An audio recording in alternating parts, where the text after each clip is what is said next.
हाँ जी, अस्सलाम वालेकुम स्टूडेंट्स, आप लोगों को आवाज आ रही है?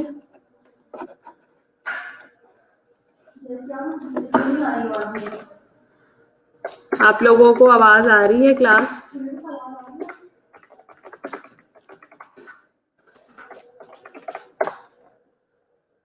आवाज आ रही है क्लास आप लोगों को? हबीबा, लुबाना, इफ्रा?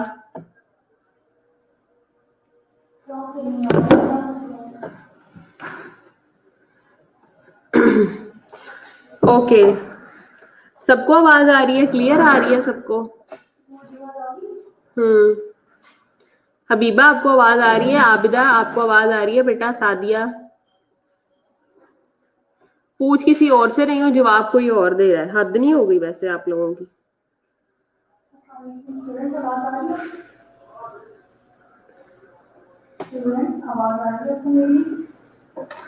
ओके,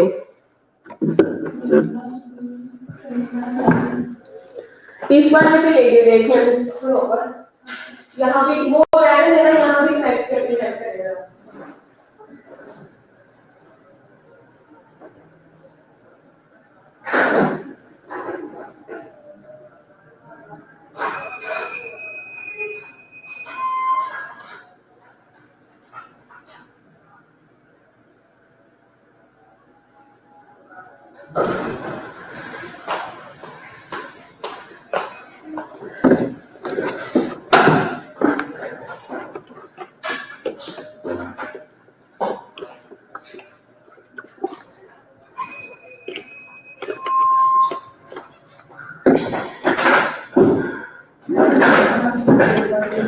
ओके, आज की जो हमारा टॉपिक है वो है एपिडेमियोलॉजिकल स्टडीज।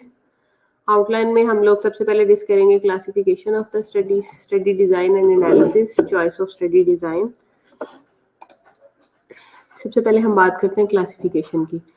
क्लासिफिकेशन में वो कहता है कि वेरियस वेज हैं, लेकिन दो मेजर क्लासेस हैं इसकी, नॉन इंटरवेंशनल एंड इंटरवेंशनल। ये जैसे कि आप लोगों को पहले भी डेप्थ में मैंने बताया है, इंटरवेंशनल और नॉन इंटरवेंशनल की एग्जांपल। नॉन इंटरवेंशनल स्टडीज में जैसे कि हमें पता है कि researcher do not manipulate situation या ऑब्जेक्ट।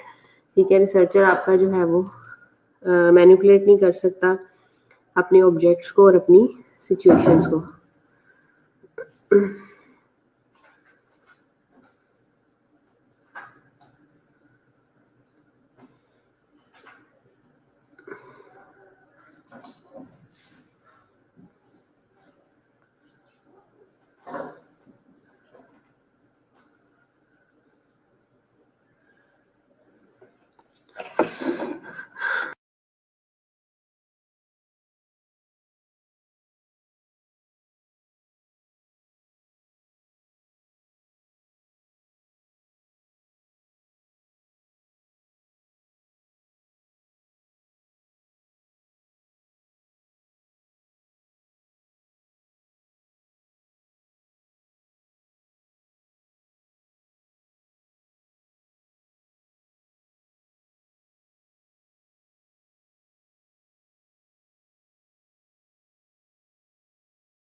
नेक्स्ट आ जाता है आपके पास नॉन इंटरवेंशन स्टडीज में, जैसे कि मैंने मैनिपुलेशन का आपको बताया कि मैनिपुलेट नहीं करते हम चीज़ों को, डिस्क्राइब करते हैं और एनालाइज करते हैं सिचुएशन को या ऑब्जेक्ट्स को। ठीक है, नेक्स्ट आ जाता है इंटरवेंशनल स्टडीज। इंटरवेंशनल स्टडीज में researcher manipulate situation object then describe और एनालाइज द आउटकम। रिसर्चर जो है वो मैनिपुलेट करता है सिचुएशन को, ऑब्जेक्ट को, सिंपली एनालिसिस के अलावा, आउटकम को एनालिसिस के अलावा। ठीक है, स्टडी डिजाइन एंड एनालिसिस में सबसे पहले हमारे पास नॉन इंटरवेंशनल स्टडीज हैं।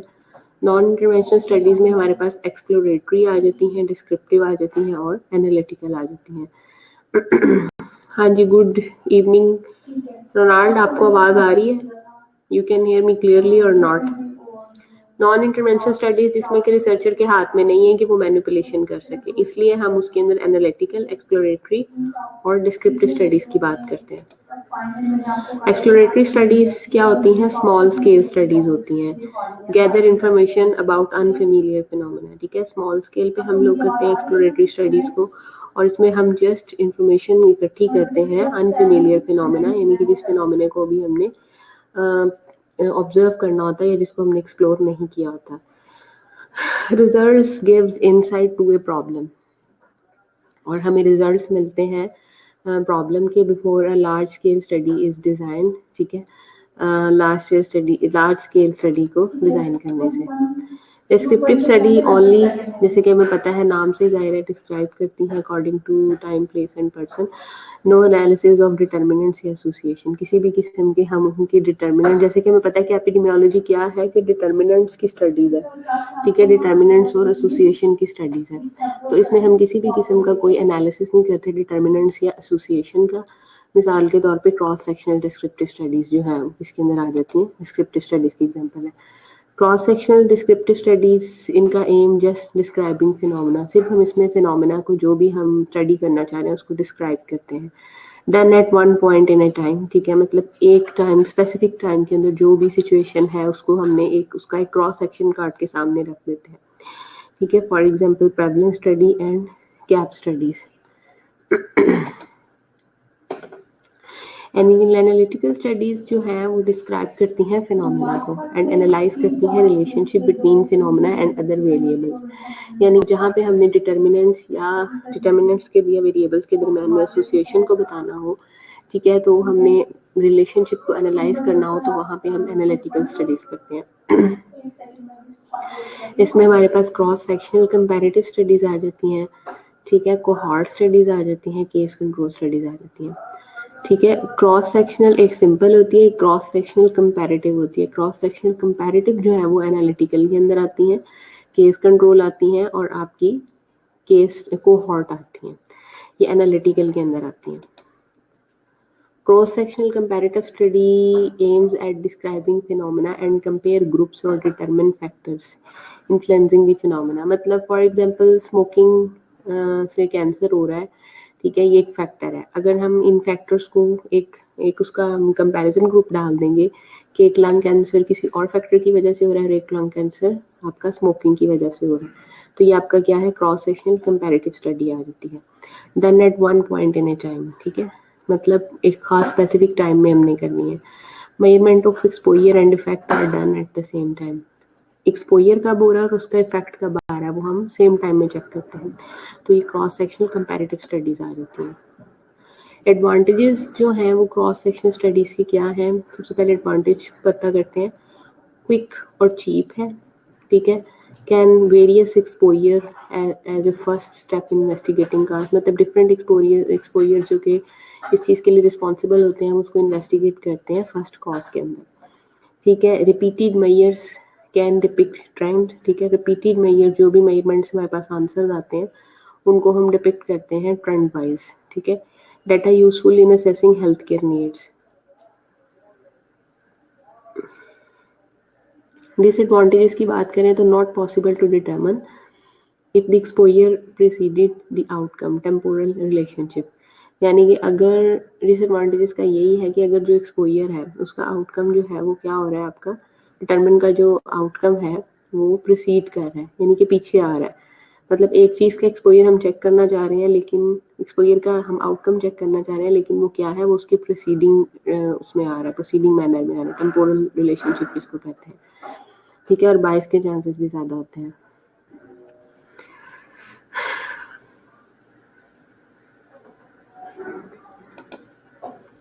आगे आ जाता है कोहॉर्ट स्टडीज।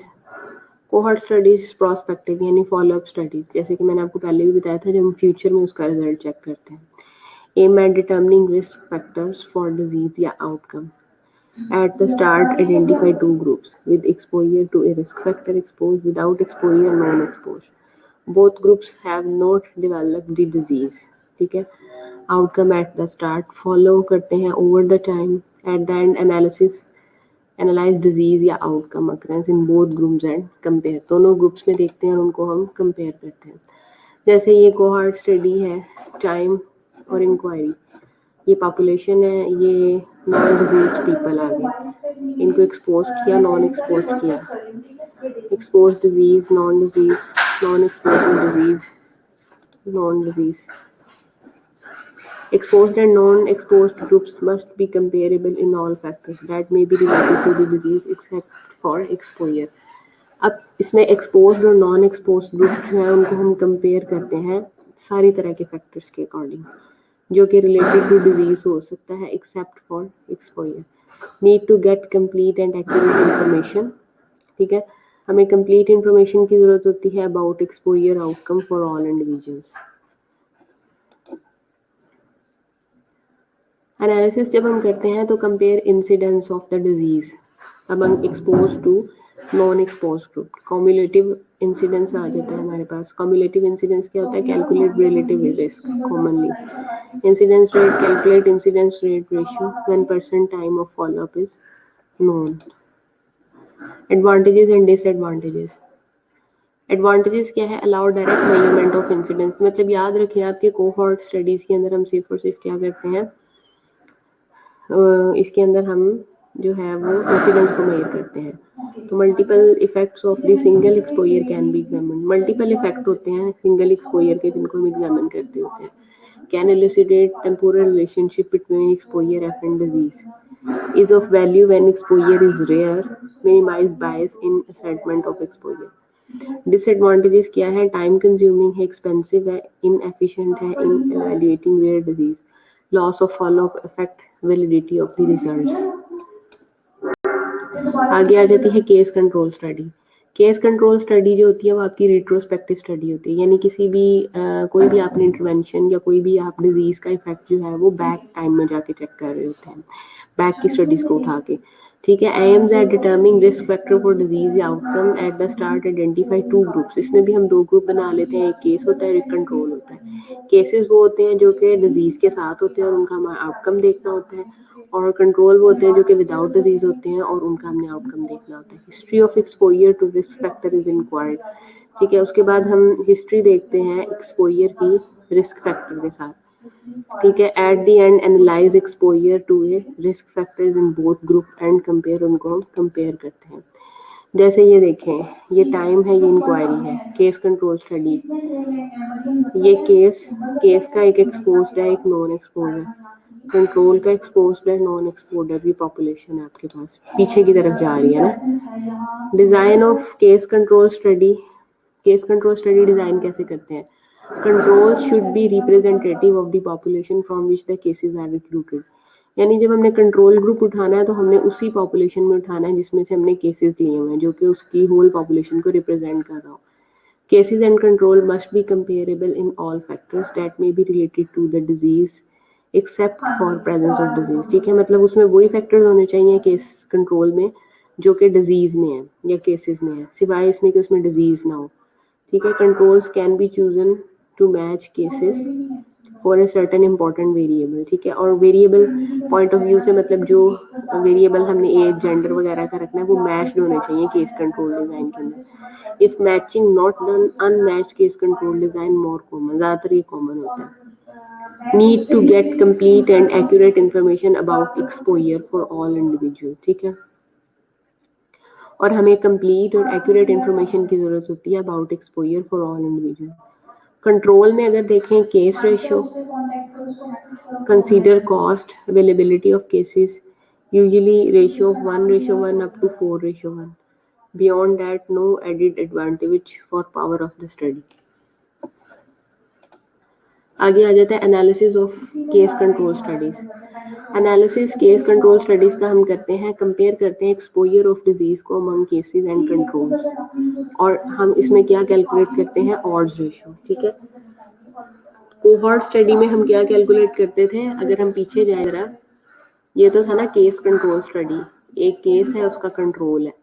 ठीक है, और रिट्रोस्पेक्टिव है, केस कंट्रोल स्टडीज की बात की. अब पहले हमने पीछे क्या पढ़ा है? यहाँ पे हमने पढ़ी है कोहॉर्ट स्टडीज. कोहॉर्ट स्टडीज जो है उनका दूसरा नाम उसने क्या बताया है? ये देखिए अगर आप जोर से, उनको प्रोस्पेक्टिव स्टडीज कहते हैं. इसमें हम इंसिडेंस चेक करते हैं. ठीक है. इसमें भी देखें कि both group have not developed the disease outcome at the start. मतलब इसमें दोनों ग्रुप्स के अंदर डिजीज नहीं होती, ठीक है। फॉलो ओवर द टाइम, ठीक है। और एनालिसिस ये disease outcome across in both group and compare, सही है। यानी कि पहले बोथ ग्रुप्स में डिजीज नहीं होती, जो टू ग्रुप हम लेते हैं, exposure to a risk factor and without exposure non exposed, ठीक है। यानी डिजीज इनमें भी नहीं होती, ठीक है ना। नीलम रोनाल्ड, आपको समझ आ रही है कि कोहॉर्ट स्टडी और उसमें क्या फर्क है? इसका सिर्फ एम ही ये होता है कि हमने डिटरमिन करते हैं वो रिस्क फैक्टर जो कि डिजीज कॉज करते हैं, जो कि आउटकम उनका क्या है, डिजीज है। और स्टार्ट में हम वो कोई से दो ग्रुप बना लेते हैं जिनको हम एक्सपोज करवाते हैं रिस्क फैक्टर से, और एक वो है जिनको हम एक्सपोज नहीं करवाते रिस्क फैक्टर से। तो बोथ ग्रुप जो है वो उनमें डिजीज या आउटकम स्टार्ट में डेवलप नहीं होता, बल्कि ओवर द टाइम हम लोग देखते हैं, ठीक है। ये मेन फर्क है इसमें। ये देखें, उसमें भी टाइम था और इंक्वायरी थी, लेकिन इसमें पहले पॉपुलेशन है, हमने स्टार्ट किया। नॉन डिजीज पीपल, दोनों एक्सपोज्ड और नॉन एक्सपोज्ड, दोनों इसमें नॉन डिजीज्ड होते हैं। एक्सपोज में फिर आगे चल के देखते हैं डिजीज हुई है कि नहीं हुई, नॉन एक्सपोज में भी देखते हैं आगे डिजीज चल के हुई है कि नहीं हुई है, ठीक है। Exposed and non exposed group must be comparable in all factors. उसी तरह जिस तरह उसमें कंपेरेबल थे सारे के सारे फैक्टर्स, इसमें भी exposed and non exposed group जो है वो कंपेरेबल होंगे इन ऑल फैक्टर्स, ठीक है, सिवाय इसमें कि डिजीज मौजूद नहीं होगी। Need to get complete and accurate information about exposure and outcome for all individual, ये भी उसमें था। एनालिसिस जब हमने उसका किया, इसका किया, इसमें क्या था इंसिडेंस, उसमें क्या था odds ratio. Compare incidence of the disease among exposed to non exposed group. जैसे कम्युलेटिव इंसिडेंस मैंने आपको बताया था, calculate relative risk commonly. Cumulative incidence उसमें रिलेटिव रिस्क निकालते हैं। इंसिडेंस रेट आपको पता होना चाहिए, calculate incidence rate ratio when percent time of follow up is known, ठीक है। इंसिडेंस रेट हम निकालते हैं रिलेटिव रिस्क। ये सारे के सारे एडवांटेज डिसएडवांटेज। ये केस कंट्रोल फिर आई थी। केस कंट्रोल उसने बताया था रेट्रोस्पेक्टिव होती है। इसमें भी दो ग्रुप्स होते हैं, डिजीज पॉपुलेशन में cases control, cases expose non expose, ठीक है। इसमें हम ऑड रेशियो निकालते हैं, उसमें इंसिडेंस या रिलेटिव रिस्क निकालते हैं। फिर ये हमने इसके एडवांटेजेस। फिर इंटरवेंशनल स्टडीज आ गई। टू मेन टाइप्स है, एक्सपेरिमेंटल जिसे हम क्लासिकल एक्सपेरिमेंट भी कहते हैं और क्वाजी एक्सपेरिमेंटल भी कहते हैं, ठीक है। मैनिपुलेशन है, something is done to one group, experimental group, presence of control group यानी no manipulation is done. Randomisation जरूरी होती है, यानी assignment of individuals to a experimental और control group is done randomly, ठीक है। मतलब जब हम इंडिविजुअल्स को, असाइनमेंट ऑफ इंडिविजुअल्स है ना, into control and experimental group is done randomly, is called randomization। मतलब इंडिविजुअल्स को हमने असाइन करना है into experimental group and control group randomly, तो ये रैंडमाइजेशन होती है। आरसीटी इसकी गोल्ड स्टैंडर्ड है, जैसे मैंने आपको पहले भी बताया था। क्वाजी एक्सपेरिमेंटल में भी मैनिपुलेशन होती है, कंट्रोल ग्रुप और रैंडमाइजेशन इज मिसिंग, ठीक है।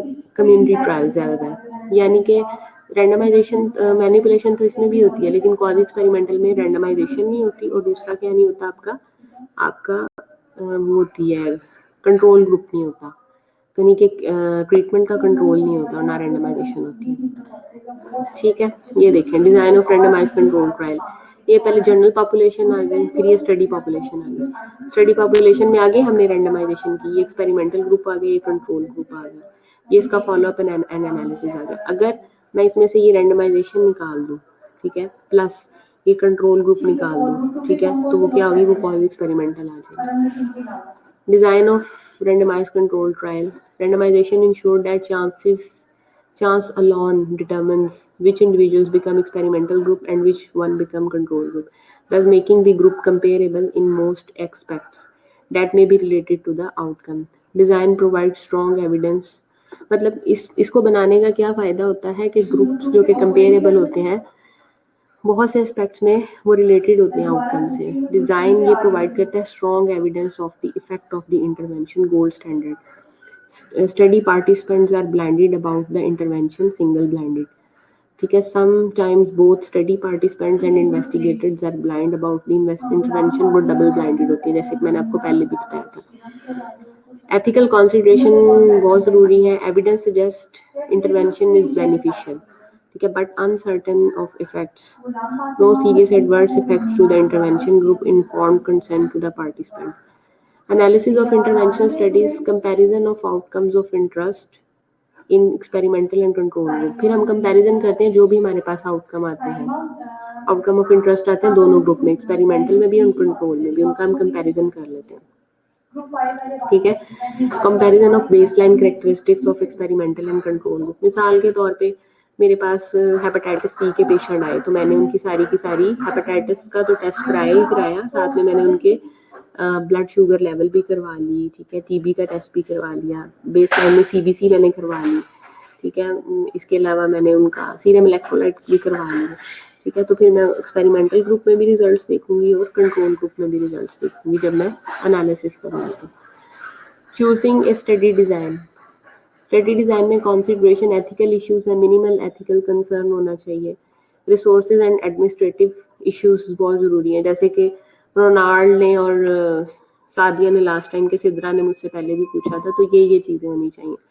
एक तो ये कि एथिक्स जरूरी है, रिसोर्सेज होने चाहिए, एडमिनिस्ट्रेशन आपके साथ होने चाहिए, रिलायबिलिटी फिर वैलिडिटी रिजल्ट्स की होनी चाहिए. ये नहीं कि बस रूम में बैठ के जो है वो आपने कुक्ड रिसर्च कर दी, ठीक है, और नेचर ऑफ टॉपिक आपका अच्छा होना चाहिए. And this is all about आपका एक्सपेरिमेंटल. अब एनालिटिकल और कोहॉर्ट को हम जो है ना वो नेक्स्ट लेक्चर्स में जो है इंडिविजुअल बेसिस पे स्टडी करेंगे. इस लेक्चर में कोई कंफ्यूजन है तो मुझे बताएं, फिर नेक्स्ट टॉपिक हम स्टार्ट करते हैं जो उस दिन हमारा रह गया था. Is there any confusion in this designs? तो फिर हम नेक्स्ट पे मैं जाऊँ जो उस दिन रह गया था.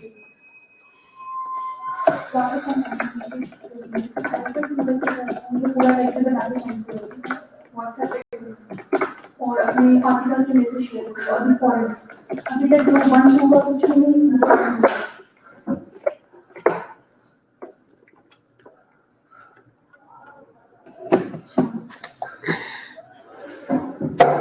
अभी आवाज आ रही है?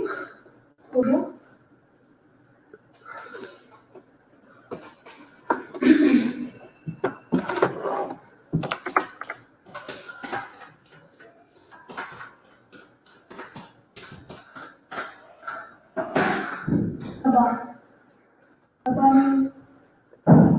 मैं ग्रुप 3 से डिस्कशन कर रही हूँ.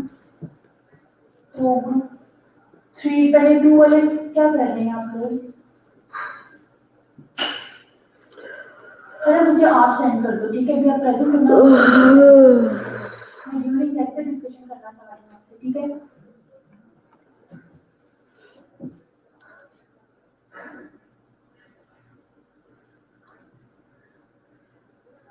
ग्रुप 3 में नौरीन तो फैल का नाम समझो.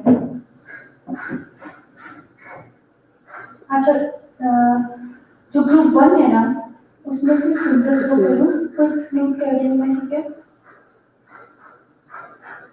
और ग्रुप 2 में से नाइला भुट्टा को, ग्रुप 3 में से खुश नसीबा को, और ग्रुप 4 में से इकरा मकसूद को, और इनका ग्रुप नंबर 9 है, ठीक है.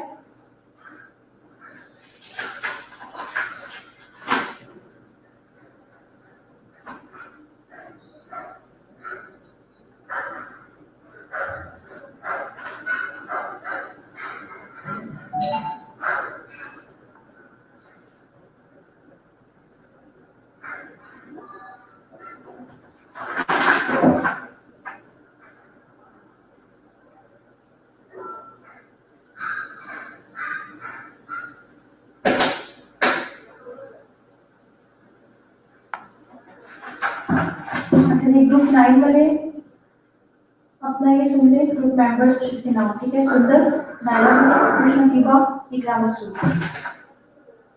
पिक्चर भी मैं आपसे शेयर कर रही हूँ.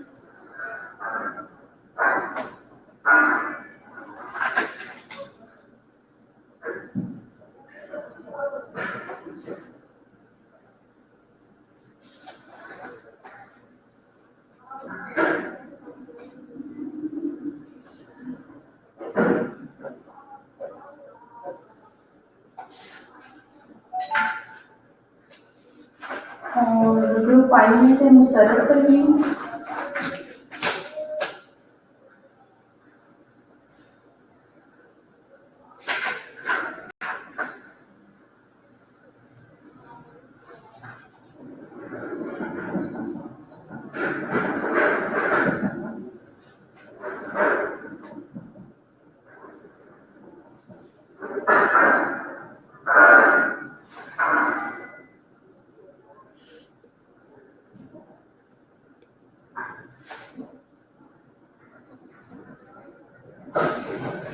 एक ग्रुप ऐसा है जिसमें 3 स्टूडेंट्स होंगे, ठीक है, और क्योंकि 49 स्टूडेंट्स था तो ग्रुप 10 के 3 मेंबर्स होंगे, लेकिन परेशान नहीं होना, काम तो हो जाएगा, ठीक है ना।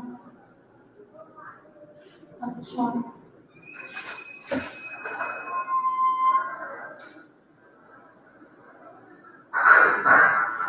ये आप अपने व्हाट्सएप ग्रुप में देखिए।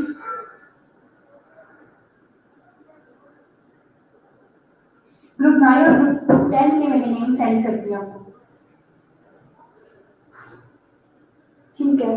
हेलो, ठीक है, मैं देख रही हूँ, ठीक है। बाकी लोगों ने मुझे नहीं सेंड किया अभी।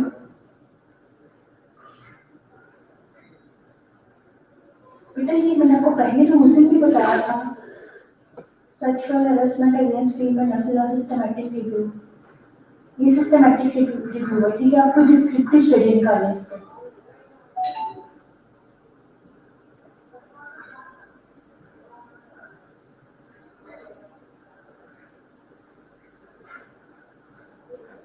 सिस्टमैटिक रिव्यू में हमने लिटरेचर रिव्यू दिया होता है, ठीक है। डिफरेंट साइड से जो डाटा है वो लिया होता है, उसको कंपाइल किया होता है, ठीक है। आपने ऐसा नहीं करना, आपने तो डिस्क्रिप्टिव स्टडी करनी है, क्रॉस सेक्शन, ठीक है। तो आप साथ क्रॉस सेक्शनल या डिस्क्रिप्टिव स्टडी लिख के ना उसको टाइप करके वो आर्टिकल बनाना है।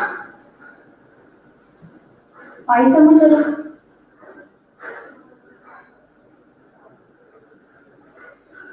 समझ नहीं आई? ये जो आपने आर्टिकल निकाला है ना, ये सिस्टमैटिक रिव्यू है, ठीक है। इसका मतलब होता है कि ये डिफरेंट आर्टिकल्स होते हैं, उसको स्टडी किया होता है और उसका लिटरेचर रिव्यू को कंपाइल किया होता है और फिर रिजल्ट्स दिए होते हैं, ठीक है। कि स्टडी में ये था, डिफरेंट साइड से स्टडी ली होती है। आपने डिस्क्रिप्टिव स्टडी करनी है, क्रॉस सेक्शन, तो साथ वो मेंशन करके फिर निकाले आर्टिकल्स।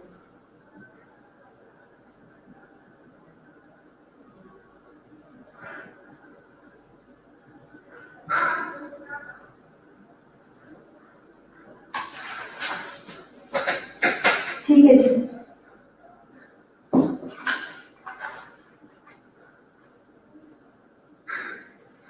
ठीक है। ग्रुप 3 का जो सा था वो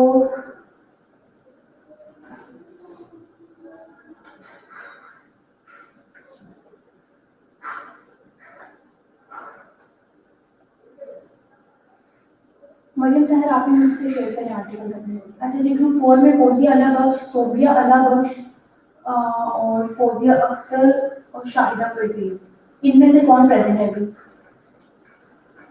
खुद ब खुद आप सामने आ रहे हैं ना कि मैं ग्रुप 4 पे आ गई हूँ।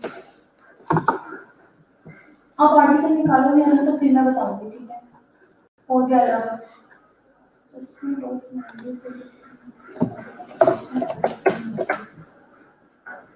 ऑक्यूपेशनल हैबिट्स कौन से ले रहे हैं? उसको पढ़ा भी है कि सिर्फ ये निकाल लिया टॉपिक?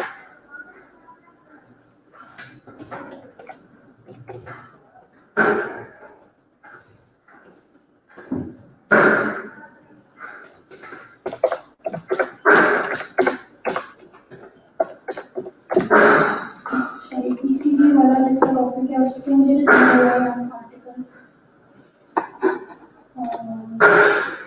पीसीजी इंटरप्रिटेशन, ठीक है। नंबर जो मैं पढ़ते हैं और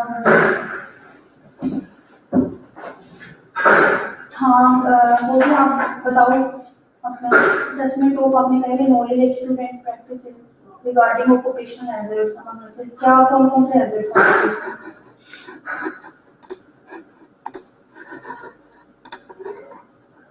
और बाकी ग्रुप मेंबर्स कहाँ हैं आपके? सोबिया, फौजिया अख्तर और शाहिदा परवीन।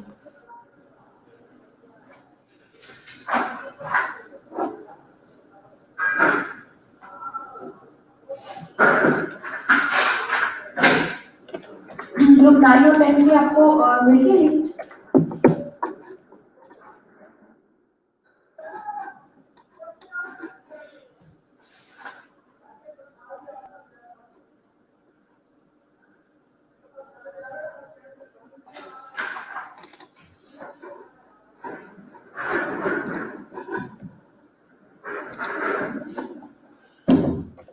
ठीक है, डिस्क्रिप्टिव स्टडीज हैं, उनको पता चल रहा है उसके नॉलेज प्रैक्टिस है ना।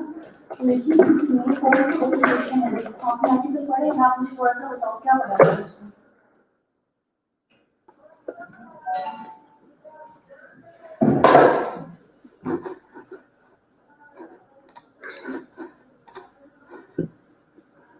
अच्छा, तो आप इतनी बहुत स्टडी कर रहे हो, ठीक है, किसी एक चीज पे रहो, नेगेटिव कंडीशन पे रहो, कीमोथेरेपी भी आप उसमें कर रहे हो एक अच्छे से, ठीक है, कोई एक चीज दो, ऑक्यूपेशनल हैबिट्स में कोई एक चीज पे रहोगे ना तो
ओके, हाँ जी हबीबा लुबाना, आवाज़ आ रही है बेटा? हम यहाँ से कंटिन्यू करने लगे हैं यूजेस ऑफ एपिडेमियोलॉजी। कहते हैं description of health status of the population, ठीक है। हेल्थ स्टेटस पॉपुलेशन का अगर हमने बताना हो तो तब भी हम डिस्क्रिप्शन देते हैं एपिडेमियोलॉजी के अंदर। It includes proportion with ill health, change over time, change with age, ठीक है। मतलब अगर इल हेल्थ है किसी भी पॉपुलेशन के अंदर मौजूद लोगों की, ठीक है, तो वो ओवर द टाइम या विद द एज किस तरह से चेंज होती है, उन सबकी जो चेंजिंग है with the passage of time, ठीक है, उस प्रोपोर्शन को जो हम डिस्कस करते हैं वो एपिडेमियोलॉजी के अंदर करते हैं, ठीक है। सो एवोल्यूशन ऑफ द इंटरवेंशन, ठीक है, sorry evaluation of the intervention, और इंटरवेंशन को भी हम एवेल्यूएट करते हैं। हेल्थ सर्विसेज के अंदर हम प्लानिंग देते हैं, पब्लिक पॉलिसीज बनाते हैं, एंड प्रोग्राम्स बनाते हैं कि किस तरह से हम एक डिजीज को या हम पॉलिसीज को चेंज कर सकते हैं। Recently epidemiologist have become involved in evaluation the effectiveness and efficacy of the health services. Epidemiologist का क्या काम होता है, वो इन्वॉल्व होते हैं एवेल्यूएट करने में effectiveness and efficacy of the health services, health services की इफेक्टिवनेस और एफिकेसी को चेक करने के लिए, by determining the appropriate length of stay in hospital for specific condition, ठीक है। और हम क्या करते हैं, डिटर्मिन करते हैं appropriate length of stay in hospital for specific condition, the value of treating high blood pressure, the efficiency of sanitary measure to control diarrhoeal diseases, the impact on public health of reducing the lead activities in petrol, ठीक है। मतलब petrol के अंदर lead आ रहा है, ठीक है, उससे कौन कौन सी ऑक्यूपेशनल हैजर्ड्स लाइक डिजीजेज हो रही हैं, ठीक है। हम हैंड सैनिटाइजेशन का ख्याल नहीं रखते तो डायरियल डिजीजेस किस तरह से कंट्रोल की जा सकती हैं, हाई ब्लड प्रेशर्स को कैसे कंट्रोल किया जाता है, पेशेंट की हॉस्पिटल के अंदर या वार्ड के अंदर जो है वो लॉन्ग टर्म स्टे को हम किस तरह से कंट्रोल कर सकते हैं, ये सारा का सारा हम एपिडेमियोलॉजी के अंदर स्टडी करते हैं, और एपिडेमियोलॉजिस्ट जो है वो इसको कंसर्न करता है।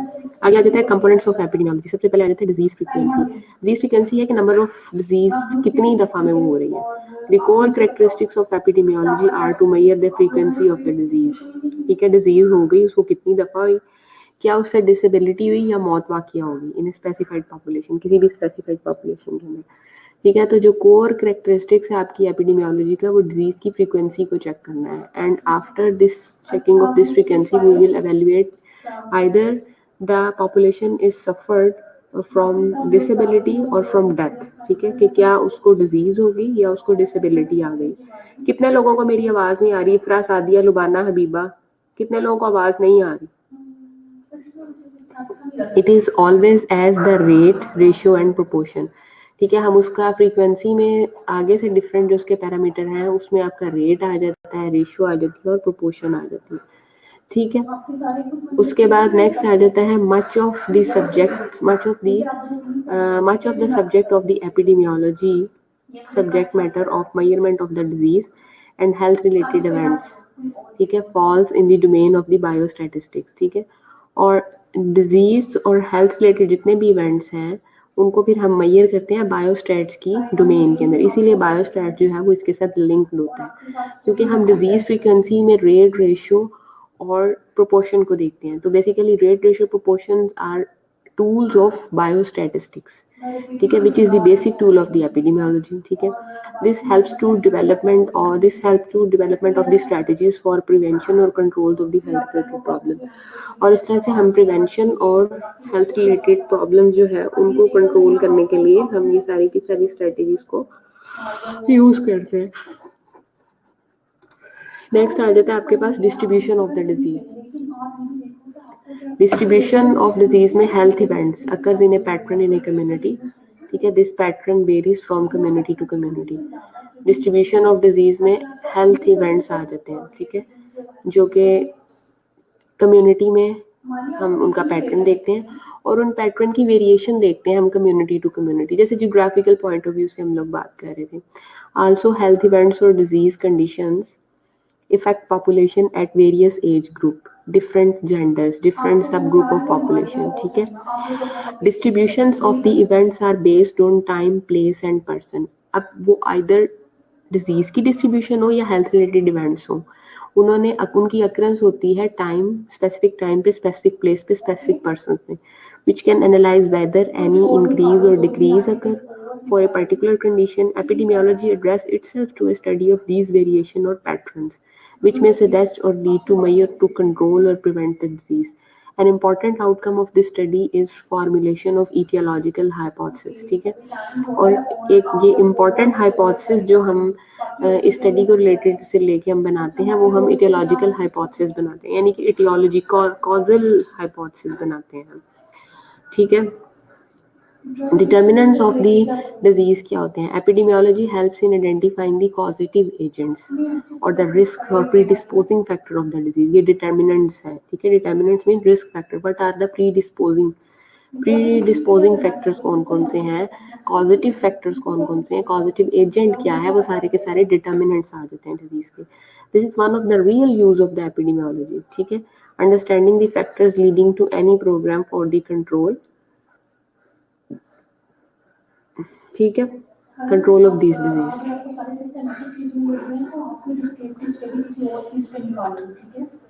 History of epidemiology. History of epidemiology has its origin in the idea goes back to 400 BC Hippocrates through John Grant 1662 में, ठीक है। जॉन ग्रांट ने दिया था 1662 में, 400 BC बिफोर क्रिस्ट है यानी कि ना।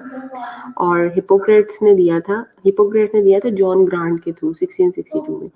विलियम फॉर ने, जॉन स्नो ने and others that environmental factors can influence the occurrence of the disease in instead of supernatural view point of the disease, ठीक है। मतलब पहले हम ये कहते थे कि कोई सुपरनेचुरल पावर है, कोई जिन चुड़ैलें भूत आत्माएं हैं जो कि बीमारी का वजूहात बन रही है, ठीक है। हम उन डिटर्मिनेंट्स को स्टडी नहीं करते थे। फिर हिपोक्रेट्स आया, जॉन ग्रांट आया 1662 में, ठीक है। उसके बाद फिर आपका ये जॉन स्नो आया, ठीक है। विलियम फॉर आया, ठीक है, जिसने एपिडेमियोलॉजी की उसने बुनियादें डाली। उसने कहा कि the disease is not due to just because of supernatural view point.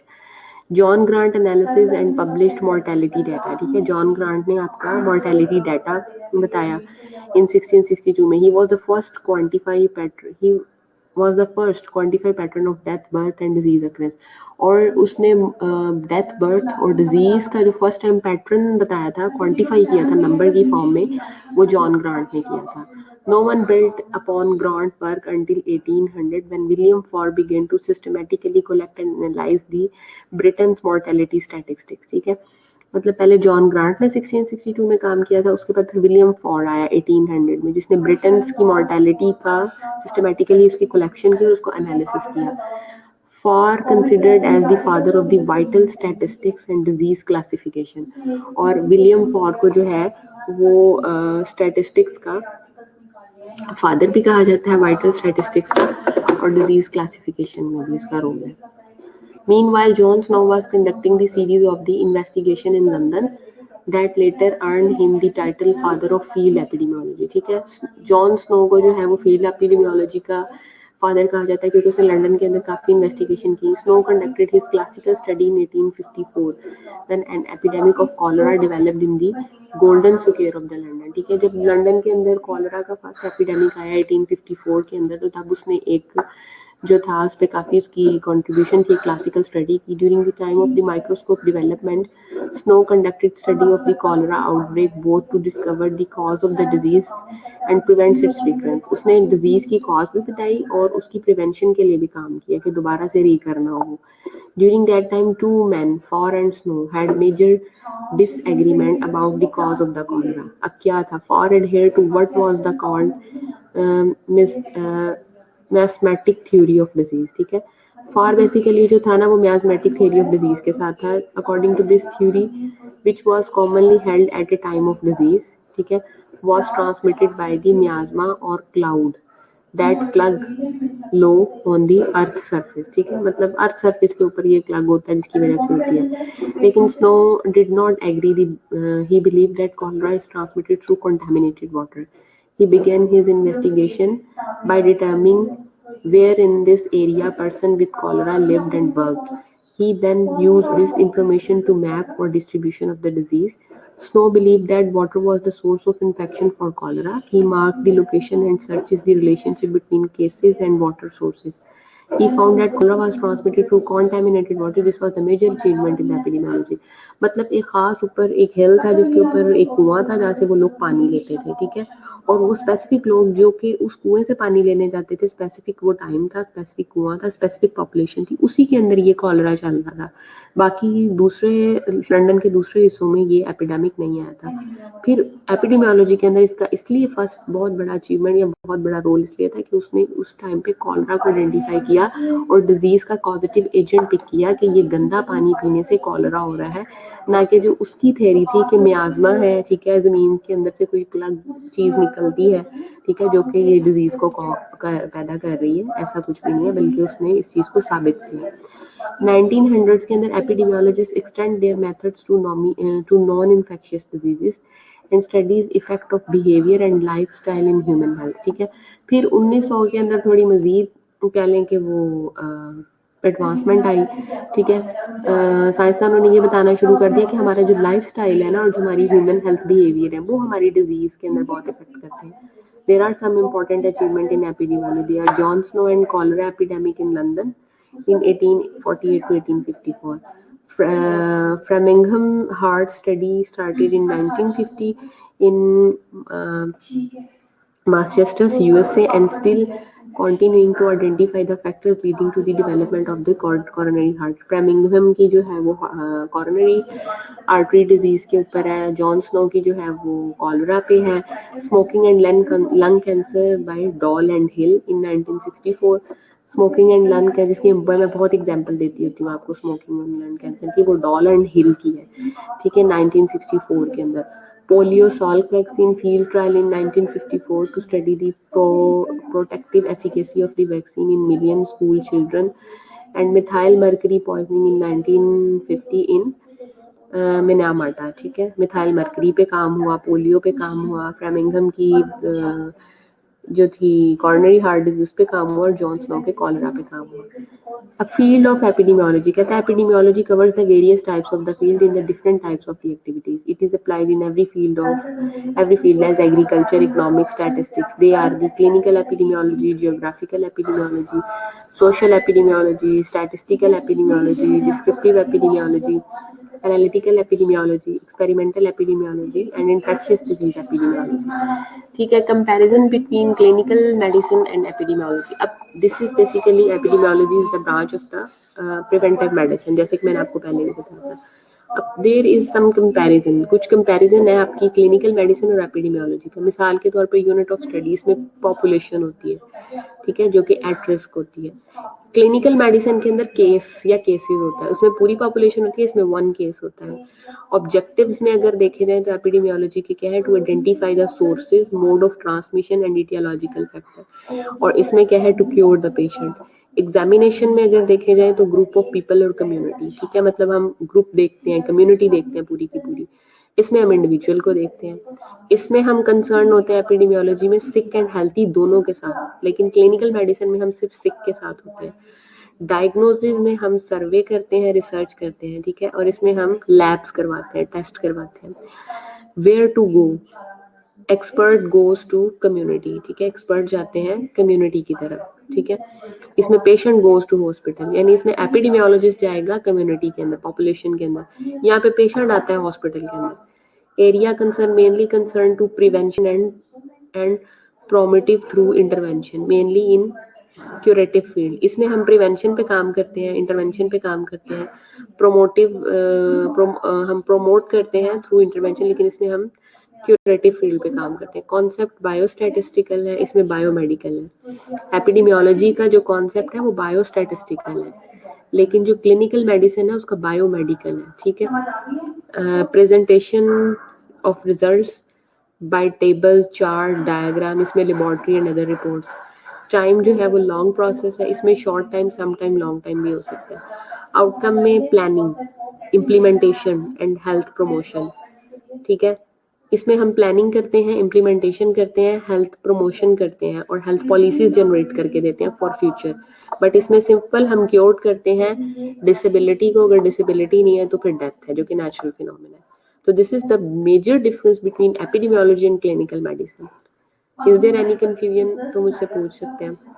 Concept of disease causation, disease causation जो है वो germ theory of the disease है, ठीक है, कि डिजीज किसकी, डिजीज से रिलेटेड कॉजेटिव फैक्टर कौन कौन से हैं। जर्म थ्योरी है आपके पास, एपिडेमियोलॉजिकल ट्राइएड्स है, multifactorial causation and web of causation है। इसको हम नेक्स्ट पे कर लेंगे, नेक्स्ट लेक्चर में, यहाँ से कॉन्सेप्ट ऑफ डिजीज कॉजेशन को, ठीक है। तो ये इंशाल्लाह हम नेक्स्ट करेंगे, यहाँ से वी विल डिस्कस।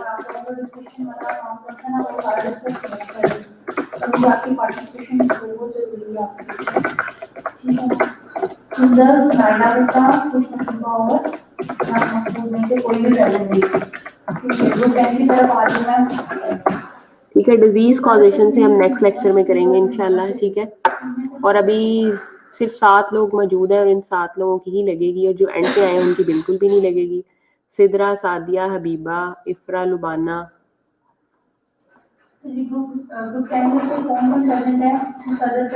बाकी किसी की कोई अटेंडेंस नहीं मार्क होगी। नेक्स्ट टाइम हम यहीं से स्टार्ट करेंगे concept of disease causation. Thank you very much class. अगर कोई कंफ्यूजन है तो आप पूछ सकते हैं।